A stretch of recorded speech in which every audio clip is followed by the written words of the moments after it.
ultimately we're overwhelmed because we're afraid we're going to fail. We're afraid we're going to drop something. We're afraid of people's opinions, that we're the mom who didn't put their kid in the right outfit on the right day, or didn't bring the cupcakes on the thing, or our work, we're going to fail at our job because we were balancing so many things. It's the overwhelm is the expectation of performance connected to the things we've said yes to.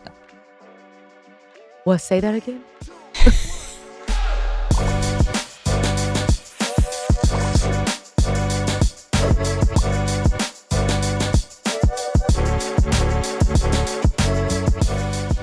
Hey, y'all. It's another episode. I don't even know why I'm doing that accent.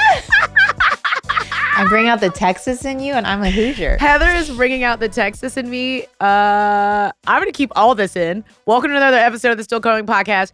Y'all know what's happening. We're in a season called Little Kids, Big Feelings, and we're talking about the treacherous, horrific journey that is called parenting. Okay? Get excited about that. But also the beautiful, messy sometimes, hopeful journey of parenting. And I'm so excited about this episode and this guest. Heather, how you doing? It's always good to be with you. I was just with some friends this morning. They're like, oh, man, are you nervous? I said, no.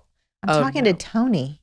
You're my best friend. I'm like, I can't think of an easier interview than I could have. Well, I know. It like now that don't take myself so seriously anymore in podcasting, I really am having like a blast. Yeah. Like I'm having a blast talking to my friends.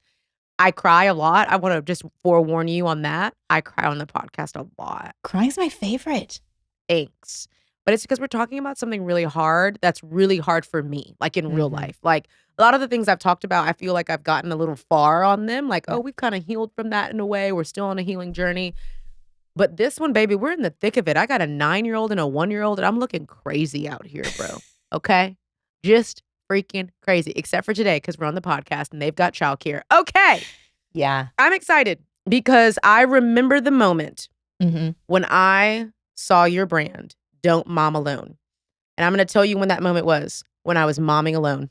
When I was a single mom, freshly divorced, processing through trauma and abuse and all the things. And I was like, what does this even mean? I don't know what this lady is talking about.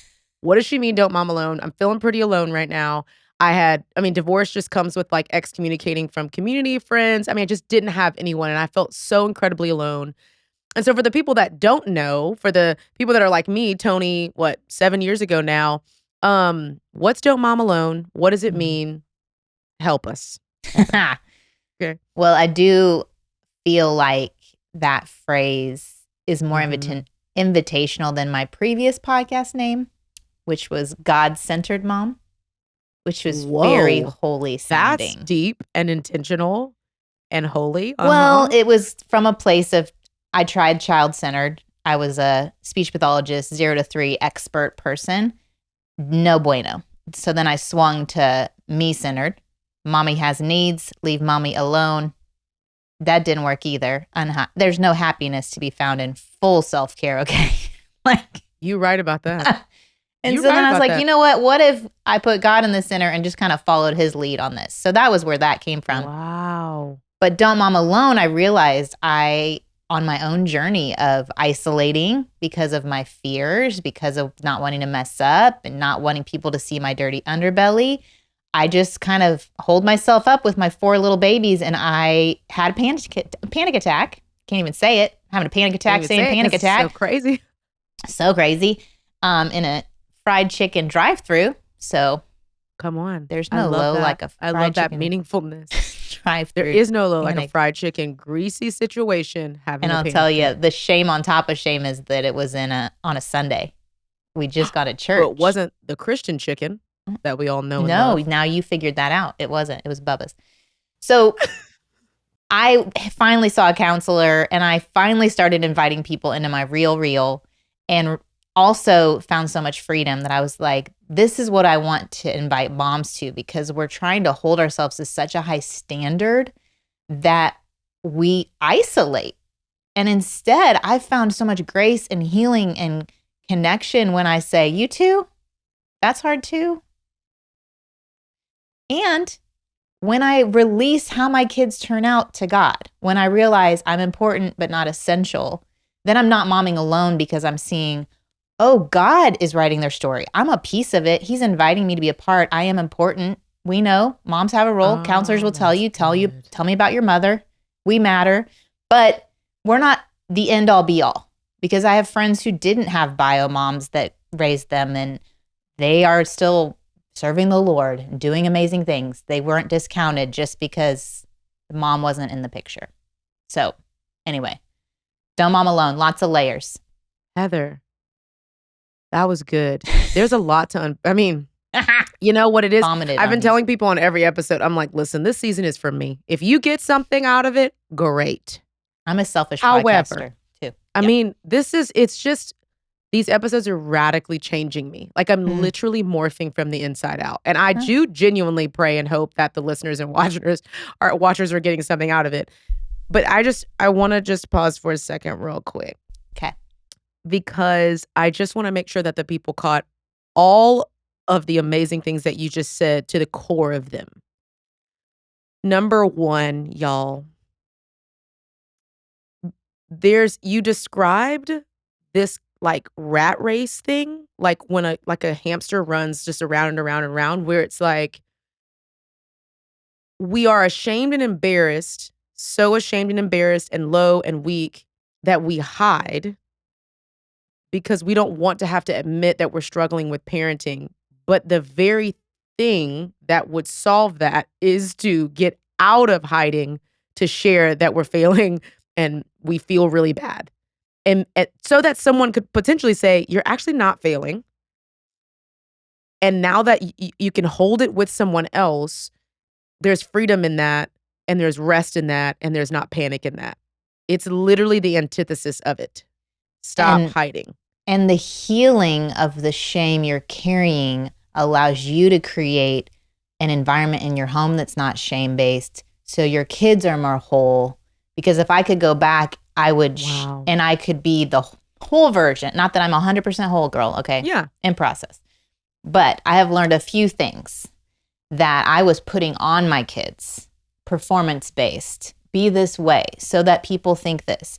And if I'm not healed of that, and I'm still hiding, and we're still playing it, doing a show thing where people can't know, they are living under that, and they carry that into their next generation. We're not breaking it if we don't see it and deal with our own shame.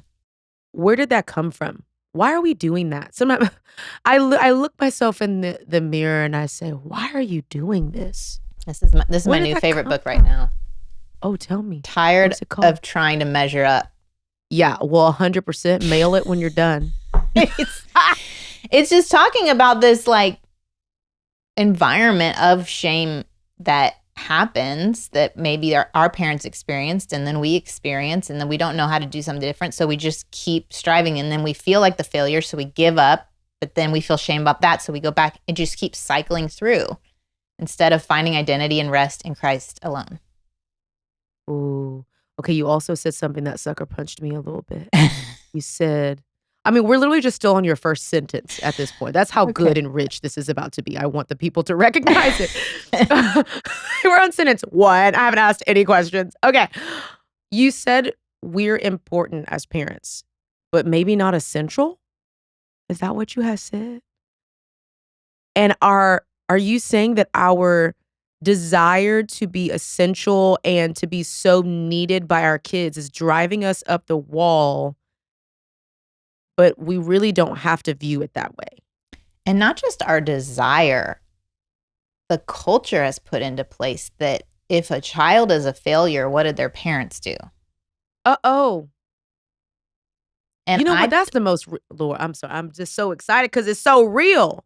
It's right. We see a child makes a mistake, whether drugs, pregnancy, you name the mistake you've decided to narrow in on, that we all have sin, and to me, I don't see there's weighted sin. I see Jesus died for them all. They're all on the cross. They're all dealt with. But we as a society see a child move in a direction, a path that we don't think is best, and we're like, well, what did their parents do? And then we're kind of analyzing the parents. So we believe this thing. I am essential to how they turn out. I'm essential to them having salvation. I am essential to X, Y, and Z. And God's like, okay, take a step back. Okay, sweet girl. My creation, not your creation. am so convicted. I shouldn't have prayed as hard over this season, I think, because I didn't realize that the Holy Spirit would be working on me so hard. Like I knew I always learned something, but this time it's just cutting so deep. It's just cutting so deep for me because I think I eat, sleep, and breathe being essential to the upbringing of my kids. Like I think I say, and maybe many of us say, "Oh, I know they're God's. They're the Lord. They're the Lord's kids." But we don't believe that, and we don't act like that. Well, and when I've said that phrase on a show before, there have been Yeah. hosts that disagree with me, Uh-uh. which is I don't know revealing. why. It's revealing. Well, here's the deal. Like, I think we have to like, first of all, this is Sissy said this on her episode. We obviously have to be doing our work.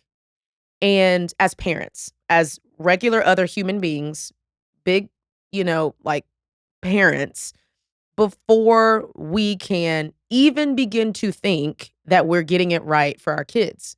Like if we're actually not doing our work. And I think that phrase, it hit me so hard because I grew up as a caregiver to my mom who had a massive stroke at 8 years old. When I was 8 years old, she was 30 somewhat.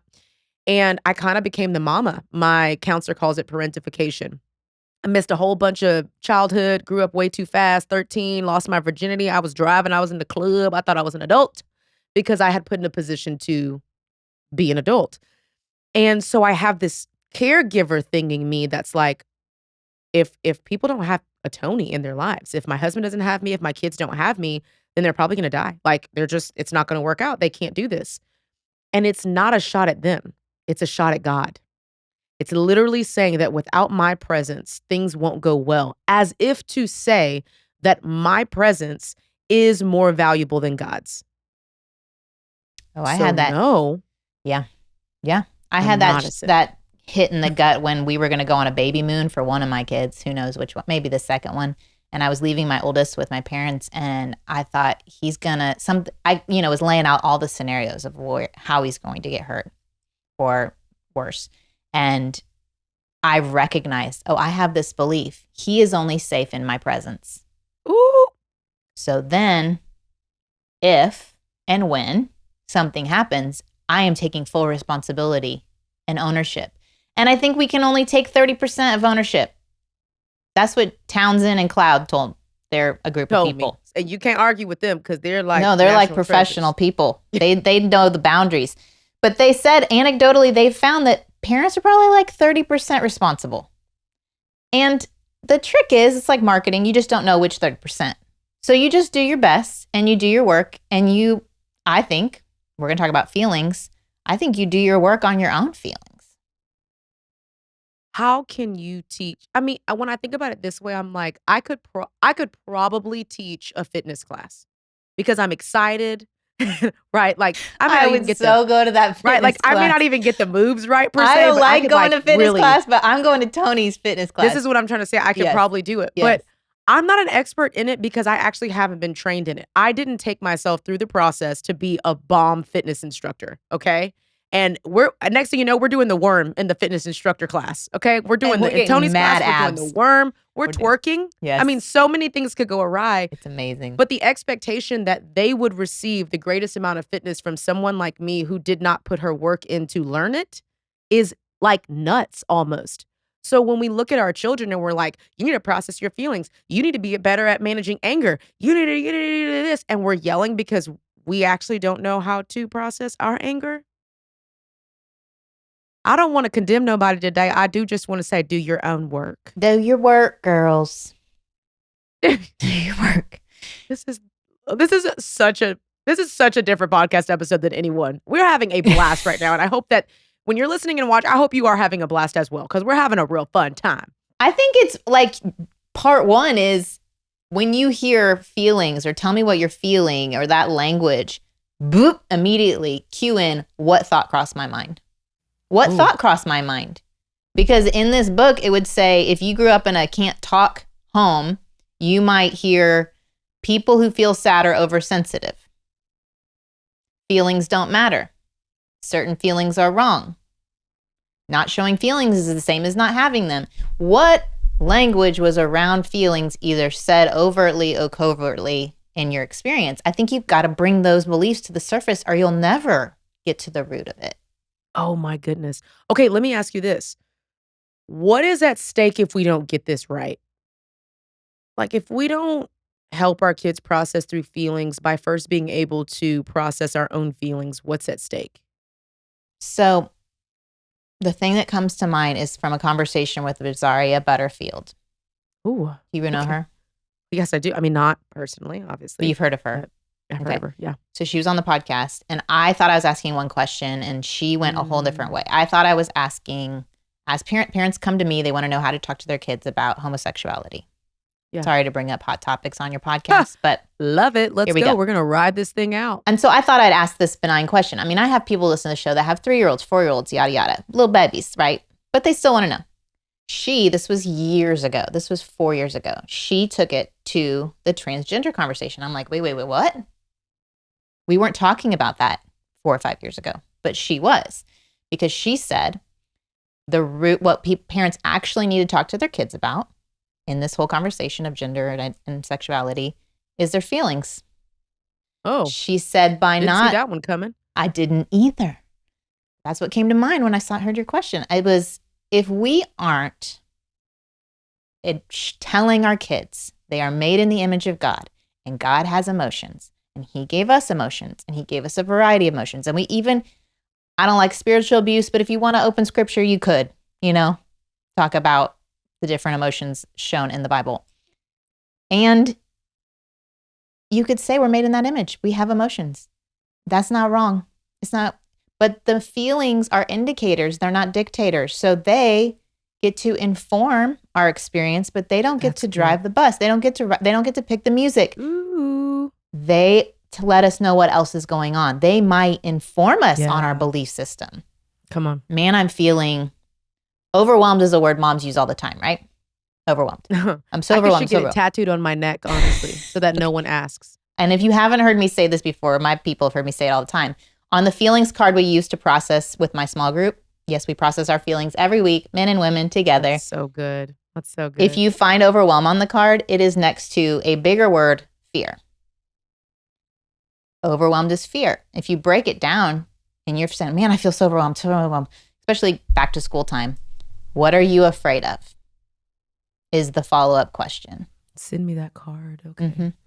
Because ultimately we're overwhelmed because we're afraid we're going to fail. We're afraid we're going to drop something. We're afraid of people's opinions, that we're the mom who didn't put their kid in the right outfit on the right day, or didn't bring the cupcakes on the thing, or our work, we're going to fail at our job because we were balancing so many things. It's the overwhelm is the expectation of performance connected to the things we've said yes to. What? Say that again? The overwhelm is our expectation of performance connected to the things we've said yes to. So we're afraid we will do less than we want to do on those things. Yes, sometimes we say yes to too many things and we realize, and we might fail.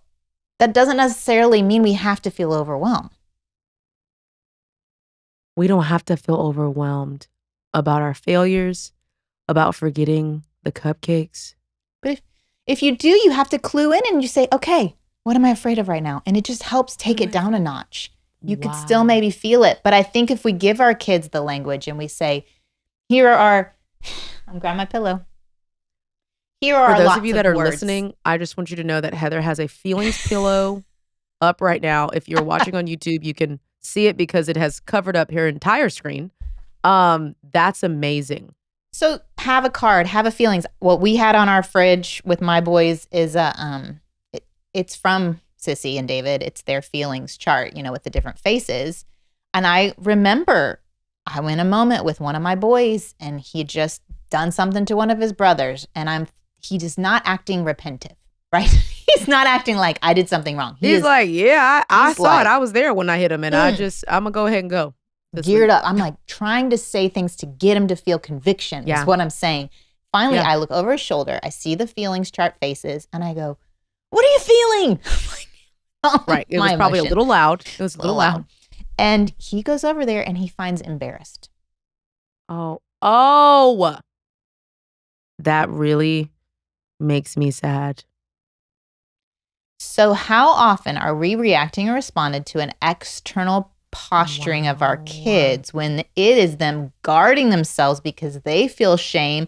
They are feeling like they know they did something wrong. Now they feel that they are wrong. And we're coming on top of them, like nailing the shame in harder because we think they're not getting it, when in reality, they are feeling it double.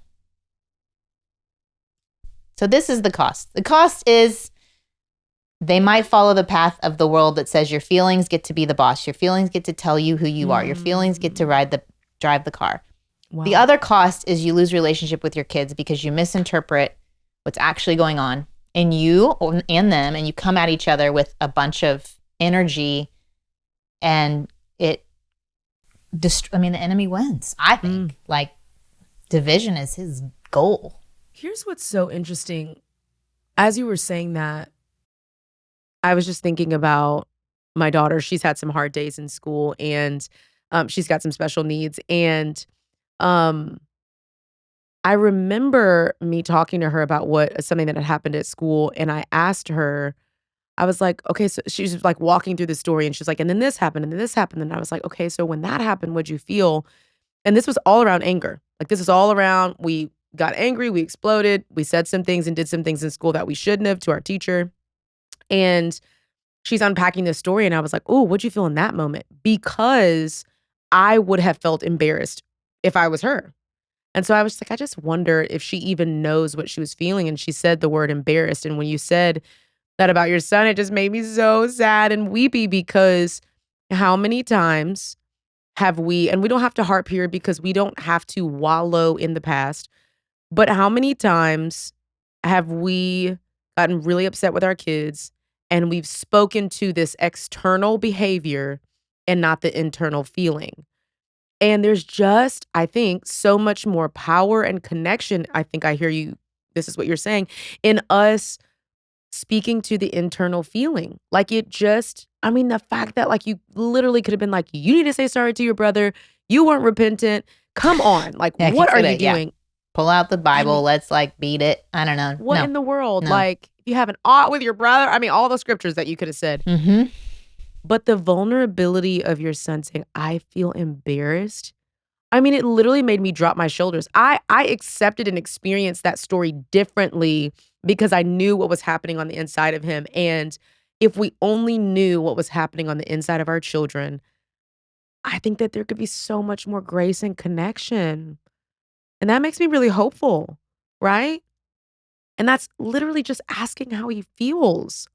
And it's also being very aware of how humans are made, and kids particularly. Come on. That we have this window of tolerance that I've learned about from my counselor friends. Oh, I learned about it from my counselor too. And hyper-arouser and hyper-arousal. Yeah, come on, yes. Let's do it. Let's teach the people. The talking about feelings, the bringing out the pillow, the bringing out the card probably isn't going to happen if they're out of the window, either over like in fight or flight, or they're in collapse. Probably not the right time. So all of David and Sissy's tips on helping a kid get back and regulated and into the window and then the conversation is, so if someone's listening, they're like, oh yeah, I got to do that. And then you're heated and they're heated. Not going to be a good time. It's not to talk about the feelings. Right? I also think it's really important when we do our processing as a group of adults is you sit and you listen and you do not say a single word until they are finished. And then you say, thank you for sharing that. What do you need? Because as moms, we think we know what they need. Oh, we'll say it. Okay, actually I have this app, girl. I know you're feeling that way. There's this app that it's like, sometimes all they need is witness, not a strategy. Identification. Have you ever, Mom, I just need to know that I'm not the only one who gets afraid of, my friends are all hanging out and I'm not. Oh, I have totally had that experience. The end. Don't need to solve it. Don't need to say, let's bring all your friends over. We need to fix it. So we don't need to fix the bad. We label them bad and good feelings. We don't need to fix the bad feeling. I think there's a pressure I felt as a mom that I'm a good mom if my kids are happy. So if there's sadness, if there's disappointment, if there's guilt, if there's shame, I got to fix that up. We got to move it on. Yeah. Wrap it up. Get to the grocery store. So that I can feel like a good mom again. I wonder if there's anyone that's listening that's like, this is awesome. I love all these tips. But I truly do not know where to find a community of people to help me get this right. And I feel like I hear that a lot, especially from the women that are in like my women's courses and my healing communities. Like, well, I just don't have anyone. Like, there's no one around, and et cetera, et cetera. And I just wonder if you have some tips for moms that are feeling overwhelmed, that need other people to hold them and their feelings. Like, where do they find them? Do they go to church? Where do they need to go? How do you find community? My own personal journey I can speak to, and then offerings of, I think for me it was a combination of God bringing people. You pray the prayer, God, bring me people who are in this posture of wanting to grow and to learn in this way. And I went through an inner healing prayer journey with those people. And then over here with our church community, our church is big into Celebrate Recovery, which is an international ministry. It's a 12-step program, but it's biblically based. And so those are people who have gotten to the end of themselves and saying, I need God.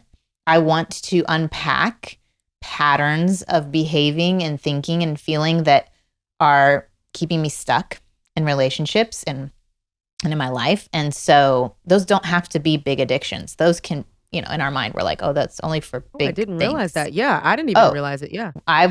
We went through Celebrate Recovery as a small group, and that's where I worked through a lot of my belief systems that were causing me to control and to react in the way that I was doing that. Huh. And then from that group is where we started the process group, where you weekly meet and you look at the feelings card and you take turns and you say, I'm feeling this and this is what I need from the group. And I have just found, like, in those communities, you have people ready and willing.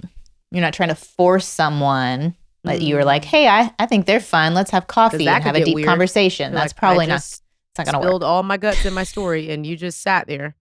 And you said, this is a good latte. No, not going to, that's not your person. And not be offended if it's not your person. But I just think that if you're in those communities, it tends to draw people who are after the same thing. Growth. We're like in the same boat. Yeah. Growth mindset. Oh, I love that. Mm-hmm. Oh, that's really good. I feel like I heard you say this was really important to me because I'm also in one of those types of groups as well. But praying for community is a weird thing. When I became like an adult at 24, because before that, it just wasn't, I was like a regular adult holding on for dear life. That's what they call young adults now these days. You know what I'm saying? But when I hit about 25, I remember being like, man, I want to get on this healing journey. I'd gone through divorce. I had this little girl. I was a single mom. I was like, man, I really want community. And I read something that talked about like asking that from God. And I'm like, what do I look like going to the creator of the universe and be like, if you have any time available, could you maybe send a friend or two? Like, I just felt so naive and weird about it. And then I felt extra weird because I was an adult. You ever just ask somebody to be your friend as a 25-year-old, 30-year-old? It's weird. You're at Zumba class. You're like, hey, what are you doing tomorrow? But what I heard in your statement in that belief was, God's too busy for my need.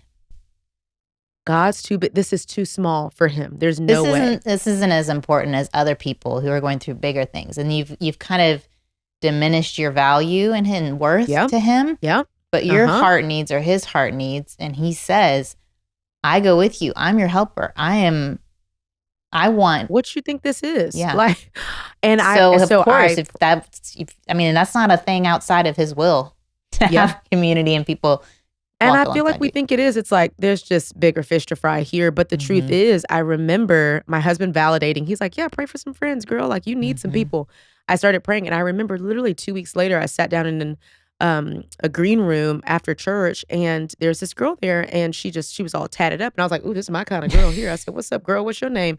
So we started talking, had coffee. Kind of find out she had gone through divorce as well. She became, and still is, one of my dearest, closest friends who believed in counseling, who was a few years ahead of me in the process, and it radically changed my life. And then I said, oh snap, the enemy really was trying to keep me from this. He had convinced me that I had a God that was too busy, that was belittling the things that I really needed, and that community wasn't really something that you needed to pray for because, maybe it wasn't that big of a deal. But it was the very thing that radically changed my life as a single mom, is to have other people to share these burdens with and to point me to resources and licensed professionals that could really help me get through some of this stuff a little bit faster. And so I just want to encourage somebody that's listening and watching today, like, pray for some friends, pray for community, be specific. I think you can. Some friends that can hold feelings. And I'll tell you, when you're praying for it, because I believe the Holy Spirit opens our eyes to see, I think our spirit is open to the nudges of, okay, that was a good conversation I just had. Oh, they just popped in a little nugget of, I was in a conversation today and she popped in a little nugget about a struggle that I was like, oh, I didn't know that about her, but she's willing to openly talk about struggles. Duly noted. Check. She may make it on the inner circle. I don't know. Just saying. I'm just kidding. Just putting it out there. I just think that you become, instead of being so wounded and lonely makes us not see. And so if we're like, God, I know that you are for me and you are looking out for me. Help me see what you see. And the people, bring them across my path. Come on.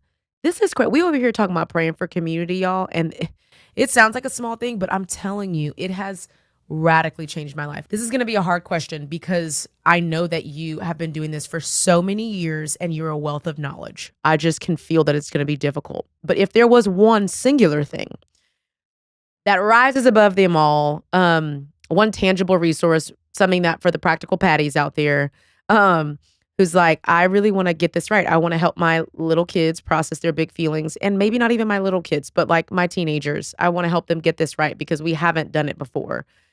What's one maybe practical tip that you can give? Oh, man. I know. That's what I'm saying. I know. I think the book that, if you have read nothing on feelings, but you feel lots of guilt and shame over your own anger as a mom, I would read the book Good and Angry by Scott Turansky and Joanne Miller. That to me was a tipping point of, oh, anger isn't bad. It's pointing me to what else is going on, and I got to get curious. And instead of using anger to solve the problem, I use anger to identify the problem. And that, to me, for moms, I just have connected with a lot of women that really struggle with the shame and guilt of their anger, and they don't know where to go with it. They can't just wake up and be like, okay, today I'm not going to be angry. Well, that's going to last for 10 minutes. I'm just saying. Oh, that's not. Get excited. They're going to throw these scrambled eggs all over the ground over and over again. You're going to be a little upset about it. It's just unrealistic to think I am going to be an unfeeling person today. That's what we want. Yeah. Heather, I know that. That's what we want. So instead be like, okay, when anger pops up in my heart, my mind, and I'm paying attention to the warm feeling I'm getting all over my body, I'm going to take a hot second and say, what is going on in my environment right now that is triggering it? What am I thinking right now about my kids, about myself? Like, there are legitimate causes of anger, and then there are forced on us based of a standard that we're holding. So anyway, that would be my hot tip. And then I do think having some sort of pillow or card of some sort available where talking about feelings is just a part of your everyday. I do just want to slide in there. Is there a book available? Well, I got a kid's book called Broken Crayons Still Color. In the back of it, hello somebody, is a feelings wheel, a little color feelings wheel. And we've done tons of partnerships like with Dreamer & Co. We have like a little mommy and me bracelet, and it's a bracelet with all the colors in the color wheel so that your kids can start memorizing and learning how to name their feelings. I mean, it's a vibe. And it's a vibe. I think that we'll swing the other way probably a little bit where we're like over talking about feelings and people are like, okay, just move on. Like, stop talking about the feelings. But I think we have so far to go. Right. This is where we need to start. We need to go this way for a little bit. For a little bit, y'all. Well, you're right. I mean, again, I just want to bring people back to the story about your son. Yeah. Like, what a powerful moment to recognize that as a mom, as a parent, I don't have to react to the behaviors. Instead, I can engage with what's happening on the inside. Or assume I know what you're feeling. I assume you're feeling no remorse. I assume you're feeling prideful. Prideful is a churchy word too. Like, how do I know? That is churchy, but don't we say, oh, she prideful? How do I my know? Goodness. Oh, he's resistant to correction. That's another churchy. Pride. You know, pride will kill you. He's embarrassed. Hello. I can connect with embarrassed. We can connect with and empathize with and all the things. And we can speak directly into it. Like, I just think that's beautiful. So start with feelings, family and friends. Good and Angry is the book, but also Don't Mom Alone. Yes, Scott Turansky and Joan Miller. Apparently there's a couple versions. I don't want them to have to keep emailing you. Scott Turansky. And who? Joanne Miller. See, we're not going to get that last name, but it's Scott. Get the one with Scott name in it, okay? Because we ain't going to get that at all. Don't Mom Alone. Don't Mom Alone, get that. My girl. My girl. But also, I got to endorse one of your new books. Right. Yup. Right. Where You Belong. Yeah. That's a good one. Thank you. Talk a little bit about that. It's about identifying and occupying your God-given space. Come on. Yeah. Moms, all I'm saying is once you get this feelings thing right, you get your kids under control. But and maybe not even that. Maybe before that, you need to maybe think about your own God-given space and purpose. And your space, like this body, is your first God-given space to occupy. And if you're not embodying your own space and you're worried about Sally Joe over there and how she's parenting and Sissy Sue and how she's parenting, I meet so many moms who the whole conversation is about other moms. I'm like, you've got your space to occupy. How's that going? Uh-oh. What are you actually Stop talking about your small group, girls. How are you actually feeling in yourself? And how about you start there? Right where you belong. Right where you belong. Woo! Heather, I love you. Wait, I want you to pray for our people. Pray for the mamas. Okay. Pray that we find friends and community. Friends. Okay. All right, let's do it. Here we go. Lord, I thank you that you didn't make us robots, that you gave us a variety of feelings, and that you gave us tools and people to process those with, that you came for us, that you not only gave them to us and made us in your image, but Jesus came and felt them. And he felt them, and he's without sin, and we are just so thankful that you care for us this much. I pray, Lord, for each person listening that is feeling lonely, is feeling isolated, that you would provide the people they need to walk alongside them, to help them feel and know that they aren't the only ones. I pray, Lord, that we would get curious about our beliefs, what we're thinking about you, what we're thinking about others, what we're thinking about ourselves, and that we would get to the truth and listen to the Spirit's whispers of our value and worth, Lord, that we would truly, truly believe that you're for us and you're with us, and that would sink so deeply in that we could help our own kids process this world and this life and their feelings. In Jesus' name, amen. In Jesus' name. I love you, Heather. I'm so grateful you were here. You're a wealth of knowledge. You're a national treasure. I appreciate that. Thank you. You're a national treasure.